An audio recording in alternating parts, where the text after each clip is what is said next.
Mari kita bahas bersama soal yang muncul yang berkaitan dengan pedagogik.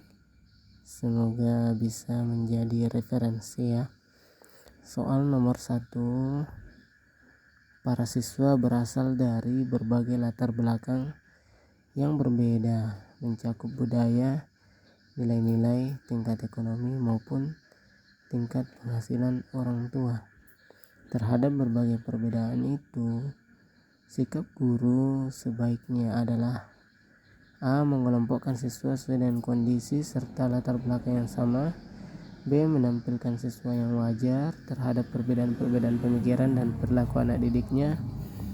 C. Berpandangan bahwa segala perbedaan siswa merupakan fakta yang tidak dapat dihindari.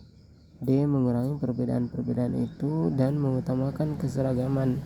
E. Peka terhadap perbedaan dan berperan menumbuhkan sikap saling menghargai antar satu siswa dengan yang lainnya.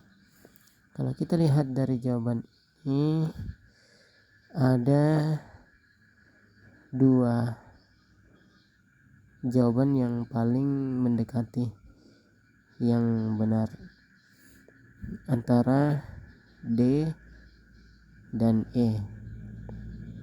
Untuk jawaban A, mengelompokkan siswa sesuai dengan kondisi serta latar belakang yang sama, berarti yang kaya disamakan kelompoknya dengan yang kaya, yang miskin disamakan kelompoknya dengan yang miskin.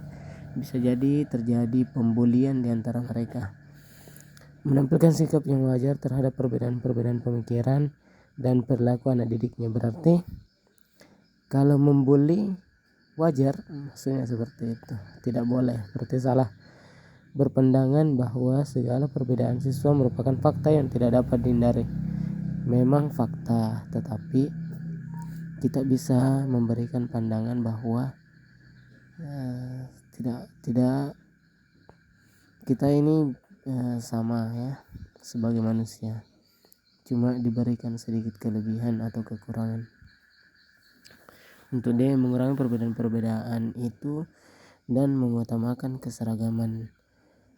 Sebisa mungkin di kelas kita mengurangi perbedaan-perbedaan dan mengutamakan keseragaman. Ini mendekati sekali jawabannya. Kemudian E, peka terhadap perbedaan-perbedaan dan berperan menumbuhkan sikap saling menghargai antar siswa satu dengan yang lainnya. Ini bisa jadi yang paling benar. D benar, tapi E bisa jadi yang paling benar. Jadi pilihan saya pada soal ini adalah E. Peka terhadap perbedaan dan berperan menumbuhkan saling menghargai antar siswa satu dengan yang lainnya. Oke, kita lanjut ke soal nomor 2. Terdapat peserta didik yang mengadu kepada guru bahwa ia selalu melakukan tugas piket kebersihan kelas sendiri. Anggota yang lain tidak mau terlibat membersihkan kelas. Mereka memaksa dan mengancam jika melaporkan hal tersebut kepada wali kelas. Sebagai guru yang mengetahui hal tersebut, apa yang Anda lakukan?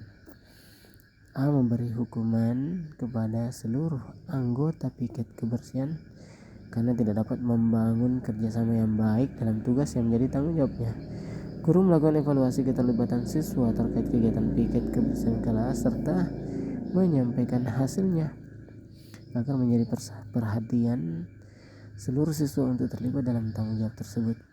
C. Memberikan teguran kepada siswa yang tidak mau terlibat dalam kegiatan piket kebersihan kelas agar siswa yang rajin tidak terpengaruh dan dia tidak mengulangi perbuatannya. D. Merekomendasikan guru BK untuk melakukan konseling terhadap kelompok untuk mengajarkan keterampilan bekerja sama dengan orang lain dalam satu kelompok. E. Memfasilitasi pertemuan bersama agar terjadi komunikasi antar anggota kelompok piket kebersihan sehingga semua anggota menyadari tugas masing-masing ketika jadwal piket kebersihan kelas berlangsung. Jadi pada pertanyaan kali ini jawaban untuk A itu memberikan hukuman sebagai guru yang berkasih sayang. Itu tidak adil rasanya memberikan hukuman kepada seluruh anggota piket karena yang memiliki kekeliruan adalah sebagian anggota piket tidak melaksanakan kebersihan. Guru melakukan evaluasi keterlibatan siswa terkait kegiatan piket kebersihan kelas serta menyampaikan hasilnya agar menjadi perhatian seluruh siswa untuk terlibat dalam tanggung jawab tersebut. Kalau kita hanya menyampaikan hasil dan berharap agar siswa mendapatkan perhatian, menjadi perhatian, itu bisa jadi belum maksimal. Memberikan teguran kepada siswa yang tidak mau terlibat dalam kegiatan piket kebersihan kelas agar siswa yang rajin tidak terpengaruh dan dia tidak mengulangi perbuatannya. Ini belum tepat. Saya rasa merekomendasikan guru BK untuk melakukan konseling kelompok untuk mengajarkan keterampilan bekerja sama dengan orang lain dalam satu kelompok. Ini bisa jadi karena kita sebagai guru belum berhak untuk melakukan bimbingan konseling. Berarti kita arahkan ke guru BK siswa yang melapor tadi. Memfasilitasi pertemuan bersama agar terjadi komunikasi antar anggota kelompok piket kebersihan sehingga semua anggota menyadari tugas masing-masing ketika jadwal piket kebersihan kelas berlangsung. Ini bisa jadi belum terlalu tepat karena jika kita berikan pertemuan bisa jadi belum mendapatkan hasil yang maksimal. Jadi jawabannya D.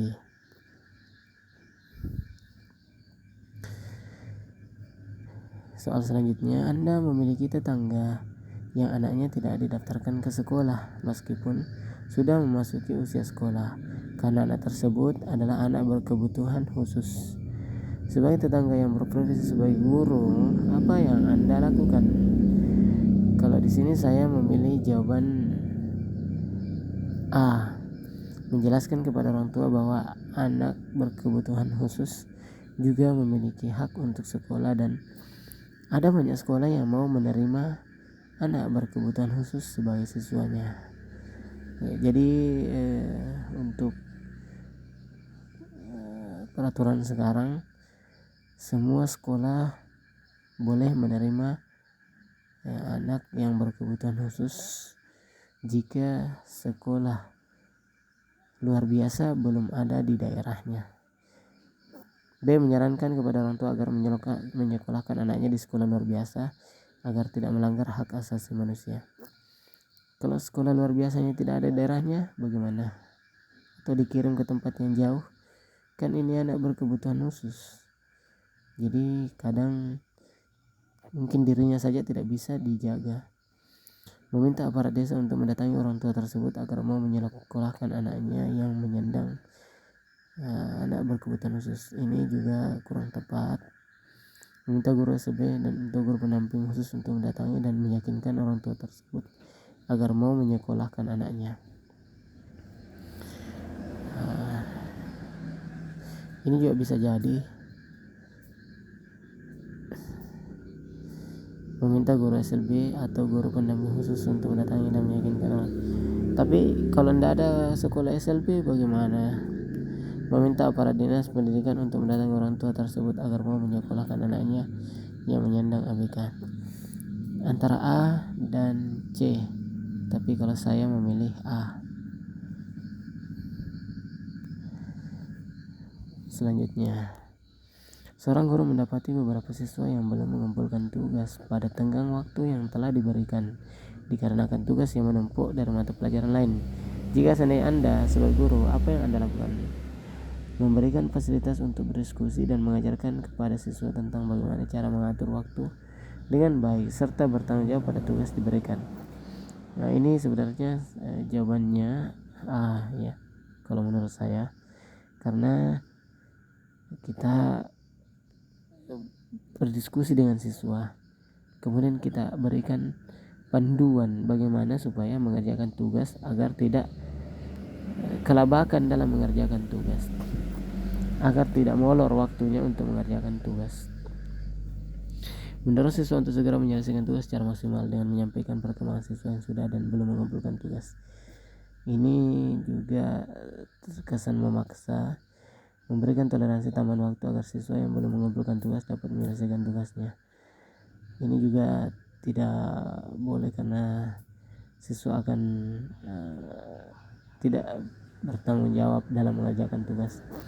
Tetap meminta tugas yang telah diberikan dengan sanksi nilai sesuai dengan tugas yang dikerjakan sebagai upaya untuk memberikan efek jerah pada siswanya. Kurang tepat juga karena terlalu memaksa siswa untuk mengerjakan tugas. Menolak tugas yang dikumpulkan melewati batas agar tidak mengingkari kesepakatan yang sudah disepakati di awal semester. Ini juga terlalu memaksa siswa. Jadi kita dituntut untuk menjadi guru yang penyayang, penuh kasih ya. Jadi saya di sini menjawab A. Saya adalah orang yang menjunjung tinggi apa yang telah menjadi prinsip yang saya katakan. Seandainya saya menerima sebuah tugas yang tidak sesuai dengan prinsip saya, hal yang akan saya lakukan adalah menyalurkan pikiran dan perasaan negatif pada sasaran lain. Ini tidak sesuai. Memendam perasaan negatif yang muncul agar tidak mengganggu pelaksanaan. Tidak sesuai. Mengalihkan perasaan, pikiran, dan perhatian pada hal lain yang bermanfaat. Ini juga bisa mengungkapkan pikiran dan perasaan pada orang lain terdekat yang ada di lingkungan kerja. Ini tidak sesuai. Ya, saya menjawab ini. Mengungkapkan dan mendiskusikan pikiran dan perasaan itu dengan pimpinan. Jadi kalau kita punya sesuatu yang tidak sesuai atau tidak bisa kita ambil, maka kita ungkapkan dan diskusi dengan pimpinan karena itu lebih tepat.